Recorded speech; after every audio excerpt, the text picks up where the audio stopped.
Avant, on n'avait pas de l'eau ici. Et on prend de l'eau jusqu'au village, plus de 12 km d'ici.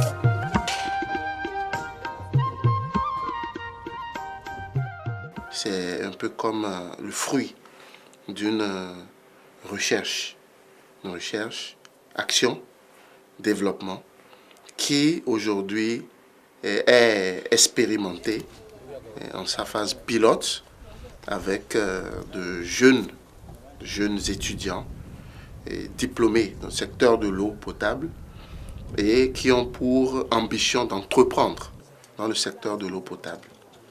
Et aujourd'hui, ils sont 10 recrutés. Les 10 n'ont pas pu continuer avec nous parce qu'il s'agit d'abord d'avoir l'ambition à l'entrepreneuriat.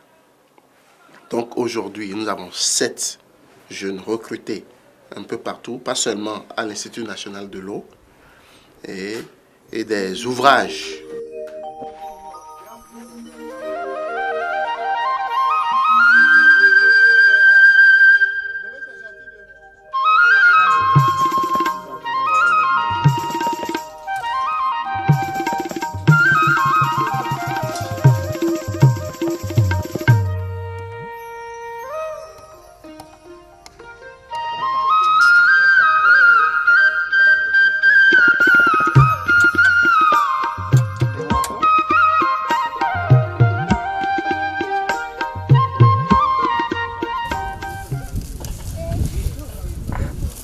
Chaque client doit avoir la carte.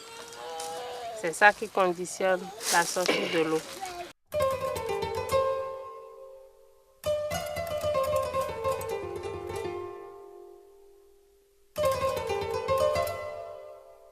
Après ça, tu viens seulement, tu donnes la carte, on recharge.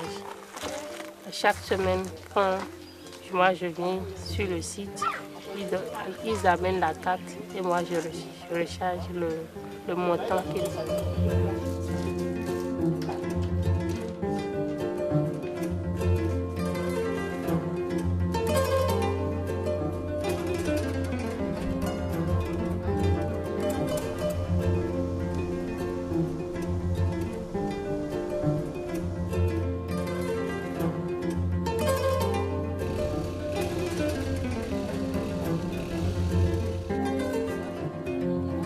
Avant que ce forage n'ait lieu, nos populations souffrent dans ces localités ici. Parce que d'ici aller à Lolo-Centre, ça fait environ 15 ou 12 km. C'est d'ici les paysans transportent des bidons. Voire sur des motos, mais on n'a pas de véhicules, c'est des motos, d'autres c'est des vélos, d'autres c'est des s'arrêtent des ânes. Il faut traverser d'ici 15 km, aller à Lolo-Centre pour pouvoir s'en ravitailler de l'eau et ramener à la ferme Potogo, pour pouvoir préparer, se laver et boire aussi.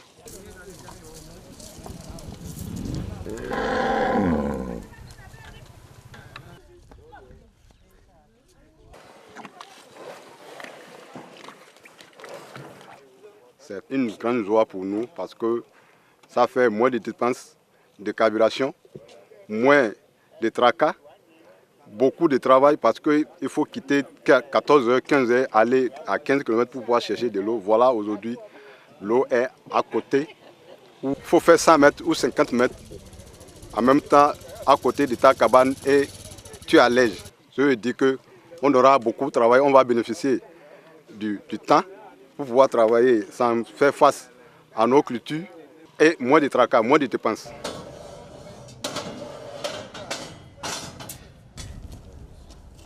Quand le forage est fait, Nous apprêtons le matériel depuis nos locaux basés à Kandi. Et après ça, tout le matériel à déployer sur le site est répertorié et vérifié. Ensuite, convoyé via un tricycle ou un véhicule suivant le site.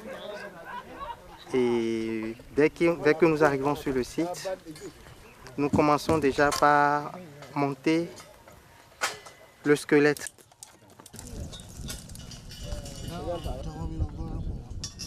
Nous montons ensuite les panneaux solaires et nous procédons à l'agencement en vue de permettre aux maçons de pouvoir utiliser de l'eau pour les travaux.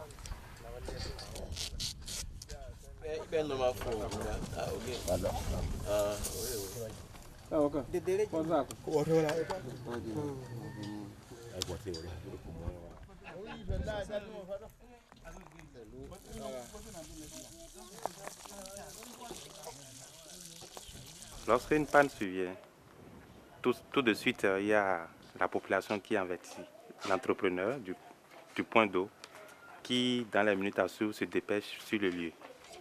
Une fois sur les lieux, il va constater la panne. Si la panne est une petite panne, une panne de mise à jour du système ou bien du réglage, il le fait automatiquement, il revient. Mais si la panne allait durer plus que 24 heures, nous avons des capacités de faire pomper l'eau hors système pour quand même permettre à la population de s'approvisionner le temps où nous allons faire face à la panne. Alors, si la panne allait durer, comme je l'ai dit tout à l'heure, nous allons diagnostiquer et voir quel type de panne s'agit-il. S'il s'agit de rechange d'une pièce, on revient au magasin de stockage parce que le projet nous a doté d'un magasin de stockage où on a les pièces de rechange à chaque fois. Donc on vient, après le diagnostic, on vient au bureau, mais au magasin, et nous allons prendre la pièce et automatiquement on retourne pour faire changer cette pièce. Monsieur,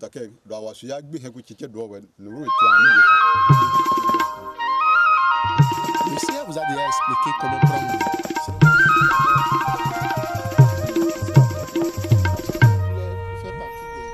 Nous menons des séances de sensibilisation. Nous faisons des plaidoyers. Nous nous faisons accompagner par des agents de santé de la localité. Tout cela pour nous permettre un tant soit peu de ramener les populations vers de plus bonnes habitudes. Et déjà, nous constatons une très grosse amélioration parce que bon nombre de ces populations sont en train d'apprivoiser le système en termes de facilité qui réduisent vraiment les efforts physiques que nous rencontrons auprès des points d'eau. Au début, on avait un ancien modèle que vous voyez là. C'était par exemple un réservoir de stockage de 1000 litres avec une capacité de captage d'énergie de 200 watts. Là, on est passé de 1000 litres à 2000 litres aujourd'hui avec vraiment un système très modèle. Donc vous voyez la différence qui s'affiche avec l'ancien modèle, avec l'affairage et le nouvel modèle de l'affairage, un modèle type qui est là. Et de 2 panneaux, on est passé à 4 panneaux, donc soit 400 watts de captage d'énergie. En termes de perspective, en collaboration, donc de commun accord avec l'équipe de Helvetas, de Suisse Intercoopération, nous sommes en train de travailler. On a déjà démarré la phase préparatoire afin d'étudier la possibilité, la faisabilité de mettre en place dans 9 communes du Borgou, 2 de la Liborie, des mini-réseaux d'AEV. Et au niveau donc de ces bonnes fontaines, nous allons installer des compteurs prépayés.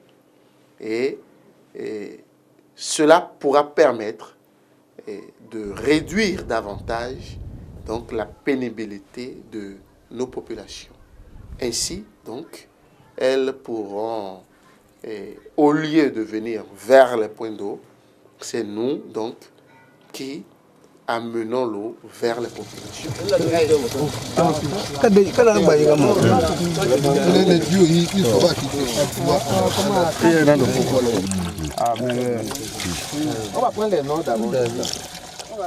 Nous apportons de l'eau aux populations, nous les sensibilisons et surtout pour leur montrer que l'eau potable est une denrée indispensable, elle n'a pas de prix, mais le service de l'eau a un coût.